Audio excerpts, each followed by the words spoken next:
सीमा का बचपन और स्वभाव। गांव सोनपुर चारों ओर से हरे भरे खेतों से घिरा हुआ था। सुबह जब सूरज निकलता तो ओस की बूंदें गेहूं की बालियों पर मोतियों सी चमकती थी। उसी गांव के एक कोने में मिट्टी की दीवारों वाला एक छोटा सा घर था जहां रहती थी सीमा। सीमा बहुत साधारण लड़की थी, ना ज्यादा बोलना, ना किसी से झगड़ा करना, हमेशा सिर झुकाकर अपना काम करती रहती। गांव की औरतें अक्सर कहती थी, अरे ये लड़की तो इतनी सीधी है कि कोई भी इसे बहला ले। लेकिन कोई नहीं जानता था कि सीमा के भीतर एक चुपचाप मजबूत दिल धड़कता है। सीमा के पिता रामलाल किसान थे। कभी अच्छी फसल होती, कभी नहीं। माँ शांति देवी लोगों के कपड़े सिलकर घर चलाती थी। घर में पैसों की कमी थी, लेकिन प्यार और संस्कारों की कोई कमी नहीं थी। सीमा को पढ़ने का बहुत शौक था। वह जब भी किसी के हाथ में किताब देखती तो देर तक उसे देखती रहती। एक दिन उसने माँ से कहा, माँ मुझे भी आगे पढ़ना है।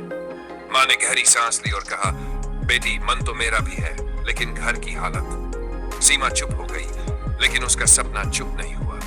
वह गांव के स्कूल में छोटे बच्चों को पढ़ाने लगी। बदले में उसे थोड़े पैसे मिल जाते थे। हर दिन वह सोचती, एक दिन मैं कुछ बनूंगी। गांव की सोच, गांव में लड़कियों को ज्यादा पढ़ाना अच्छा नहीं माना जाता था। लोग कहते, लड़की को तो ससुराल ही जाना है।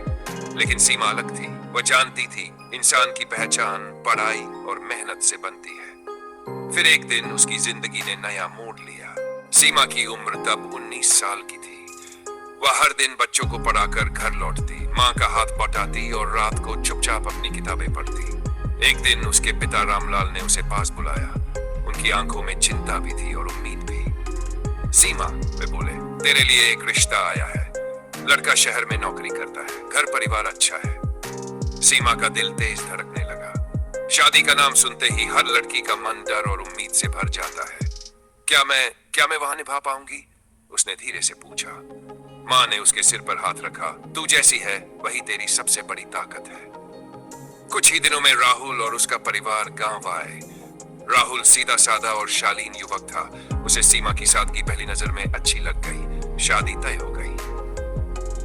विदाई शादी के दिन सीमा की आंखों से आंसू रुक नहीं रहे थे। माँ ने उसे गले लगाकर कहा, बेटी जहां जा रही है वहां अपना घर बना लेना। सीमा ने सिर हिलाया। वह जानती थी अब उसे अपनी नई दुनिया खुद बनानी होगी। नया घर राहुल का घर शहर में था। सीमा पहली बार इतनी बड़ी जगह आई थी। उसकी सास ने मुस्कुराकर कहा, डर मत बहू, यह घर अब तेरा है। सीमा ने धीरे धीरे सब संभालना शुरू किया। वह हर काम मन से करती, चाहे खाना बनाना हो या सबका ख्याल रखना। कुछ लोग उसकी सीधाई को कमजोरी समझने लगे, पर सीमा चुपचाप सब सहती रही। राहुल देखता था, ये लड़की बाहर से भले ही शांत है, पर अंदर बहुत मजबूत है। बागठी में आएगा सीमा का पहला प्रसंग। शादी के कुछ महीने बड़े सुकून से बीत गए। सीमा ने पूरे घर को अपने प्यार से जोड़ लिया था। सास ससुर उसे बेटी की तरह मानने लगे। राहुल भी उसके शांत स्वभाव से खुश था। लेकिन हर सुख के बाद परीक्षा आती है। एक दिन राहुल उदास होकर घर लौटा। उसकी आंखों में चिंता साफ दिख रही थी। सीमा ने धीरे से पूछा, क्या हुआ? राहुल बोला, मेरी कंपनी बंद हो गई, नौकरी चली गई है। सीमा कुछ पल चुप रही। घर का खर्च, भविष्य की चिंता, सब कुछ उसके मन में घूम गया।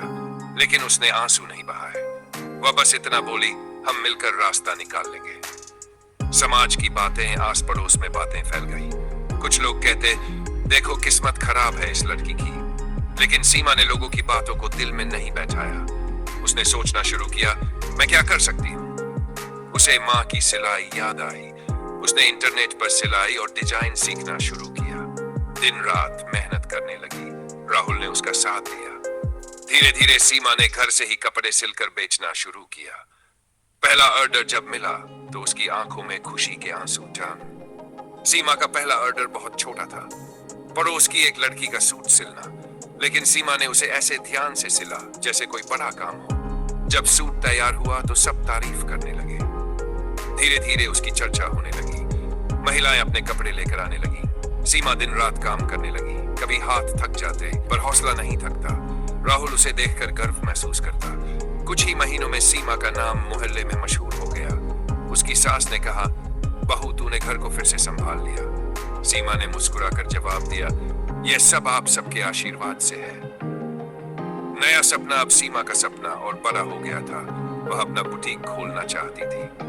राहुल ने भी नई नौकरी ढूंढ ली थी, पर सीमा ने अपना काम जारी रखा।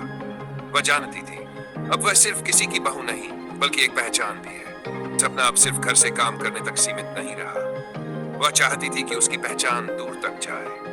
हर रात वह अपने बुटीक के बारे में सोचती, कौन सा नाम होगा, कैसा साइन बोर्ड लगेगा और वहां काम करने वाली लड़कियां कितनी खुश होंगी। राहुल उसकी बातें सुनकर मुस्कुरा देता। तुम्हारे सपने बहुत बड़े हैं, वह कहता। सीमा धीरे से जवाब देती, क्योंकि मेरी मेहनत भी बड़ी है।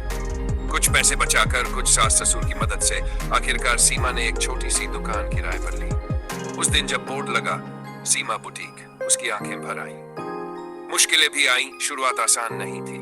कभी ग्राहक नहीं आते, कभी नुकसान हो जाता। कुछ लोग कहते गांव की लड़की क्या बुटीक चलाएगी, लेकिन सीमा हर बार खुद से कहती, मैं सीधी हूं, कमजोर नहीं। वह नए डिजाइन सीखती, ग्राहकों से प्यार से बात करती। धीरे धीरे दुकान चलने लगी। माँ अब दूसरी महिलाओं को भी काम देने लगी। उसकी पहचान बन गई। एक फैशन कंपनी ने उसे सफर दिया। सीधी सी लड़की आज एक कामयाब और आत्मनिर्भर महिला बन चुकी थी और उसने साबित कर दिया सीधापन कमजोरी नहीं, अगर हिम्मत साथ हो तो वही सबसे बड़ी ताकत है। अगर ये कहानी आपको अच्छी लगी हो तो लाइक, शेयर और चैनल को सब्सक्राइब करना न भूलें।